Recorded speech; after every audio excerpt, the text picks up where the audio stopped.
Maligayang bati sa inyo, ako si Nanay Lika na maghahatid sa inyo ng mga paalalang pangkalusugan dito sa TV Nainay. Ang TV Nainay ay isang bagong programa na kung saan ay matututunan natin ang iba't ibang paraan ng pangangalaga sa kalusugan ng ating mga pamilya. At sa araw na ito ay pag-uusapan natin ang kahalagahan ng kalinisan para maiwasan natin ang sakit na kolera. Ang sanhi ng kolera ay isang mikrobong tinatawag na Vibrio cholera. Ito ay napakaliit at hindi nakikita ng ating mga mata. Ngunit kapag nakapasok ang Vibrio cholera sa bibig ng tao, nagpupunta ito sa bituka at doon naghahasik ng lagim. Dahil dito, ang taong may kolera ay nagtatae na parang hugas-bigas at nagsusuka. Ang malubhang pagtatae at pagsusuka ay nakakaubos ng likido at sustansya sa katawan na siyang ikinamamatay ng may kolera. Ito ang tinatawag na dehydration. Ang cholera vibrio ay nabubuhay sa dumi ng tao. Delikado kung ito ay napupunta sa inuming tubig o sa pagkain dahil marami ang maaaring magkasakit. Kaya, importante tandaan ang dalawang bagay, ang kalinisan ng inuming tubig at ang paggamit ng kubeta. Ito ang ating pangontra sa pagkalat ng kolera.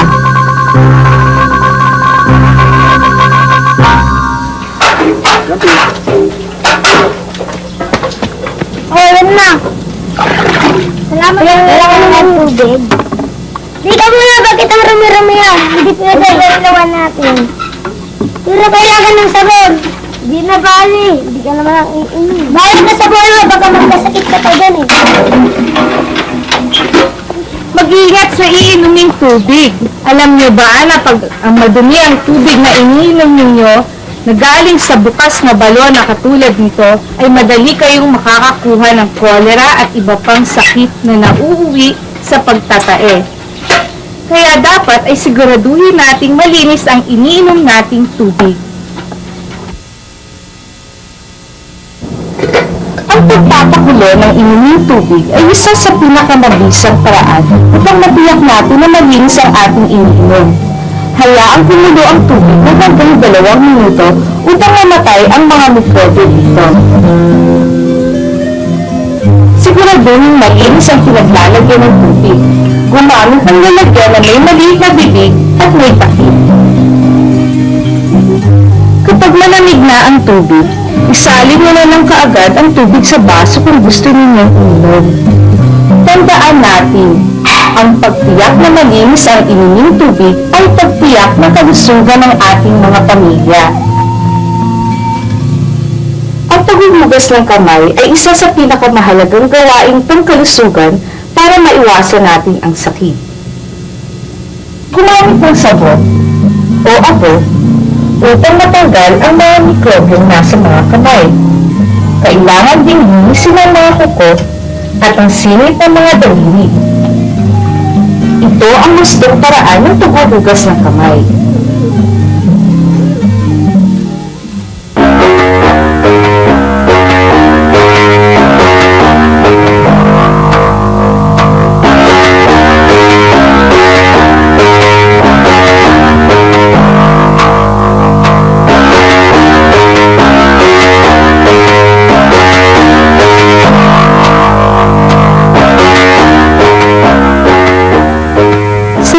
Tao nang gagaling ang mikrobyo ng kolera. Kaya napakahalaga na tayo ay laging gumamit ng kubeta. Marami kaming nira dito na may looban na may tabing ilog. Halos doon ang gagaling ng batang nagtatae kasi nga wala silang kubeta. Kasi di ba pag tumayong bata kahit saan nandun sa kanilang kapaligiran, then naglalaro sila, purarati naman sila ng mga tsinelas.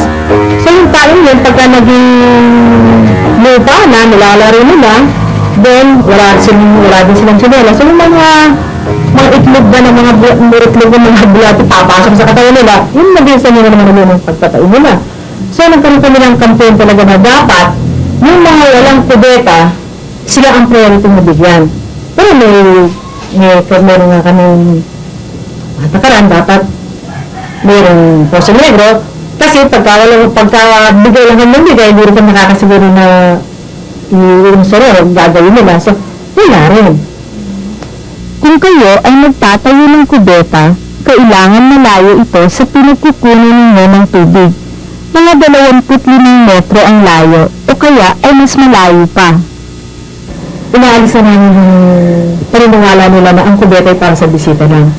Every now and then, pagka yung nagkaroon kami ng meeting o kaya mga assemblies, yan ang una namin i-emphasize na dapat ang kubeta hindi po display lang, hindi gagamitin ng pamilya, hindi ng bisita. Linisin mabuti ang kubeta pagkatapos gamitin, at siguraduhin ito ay malinis sa lahat ng oras. Yung tayo ng bata, hindi dapat tinatapos mo saan lang. Dapat maitapon mo din sa kubeta tapos buhusan mo. Kasi yung tayo ng sagot, tsaka tayo ng matanda, isa din lang yun madumi yan. So dapat kung tayo natin tinatapon yung tayo ng matanda, ganun din sa sanggol.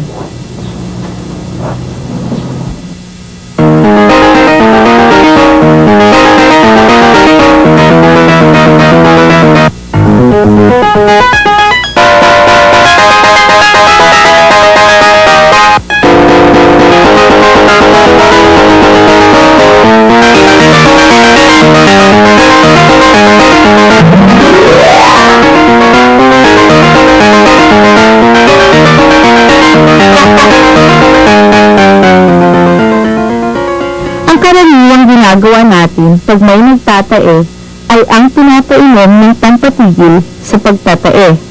Mali ito. Ang pagtatae ay paraan ng katawan para ilabas ang nabuduming bagay sa loob nito.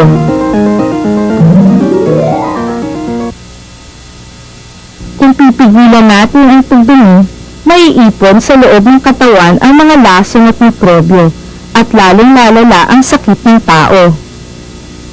Ano ba ang dapat gawin kung ang tao ay nagtatae?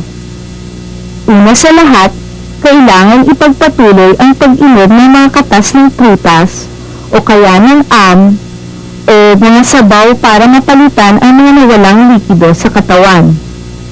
Kung sanggol ang nagtatae, kailangan ipagpatuloy ng nanay ang pagpapasuso sa kanya. Ang taong nagtatae ay dapat pakainin ng madalas para hindi lalong nanghina ang kanyang katawan. Kailangan lang ay konti-konti at dahan-dahan ang pagpapakain, pero madalas. Tandaan lang, kapag ang taong nagtatae ay mukhang hindi gumagaling, uhaw na uhaw, lubog ang mga mata, may lagnat at hindi makakain o makainom, kailangan itong dalhin agad sa doktor. Ang pinakamabuting ibigay sa taong nagtatae ay ang tinatawag na Oresol, Oral Rehydration Solution. Ito ay nahihingi sa inyong health center. Ibuhos ang isang pakete ng Oresol sa 1 litrong tubig. Ang 1 litrong tubig ay katumbas ng 5 basong ganito.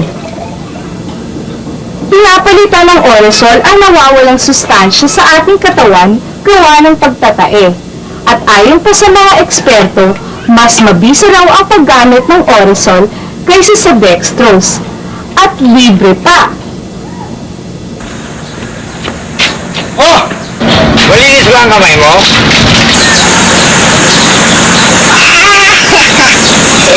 Magtae ay biro, magtabong nakaupo. Pag-ibay ko, marapos ay pagtatasa. Panuwa, panuwa, iwasan ang kolera. Panuwa, panuwa, iwasan ang disgrasya. Inis sa kawan at panuwa. Sa pubuan, inis ang napagdami. Kubeta, kubeta, napagdami. Tugas ang lagi ang kamay natin. Kolera ay dulo, ikabutan natin. Pero natin, nasan,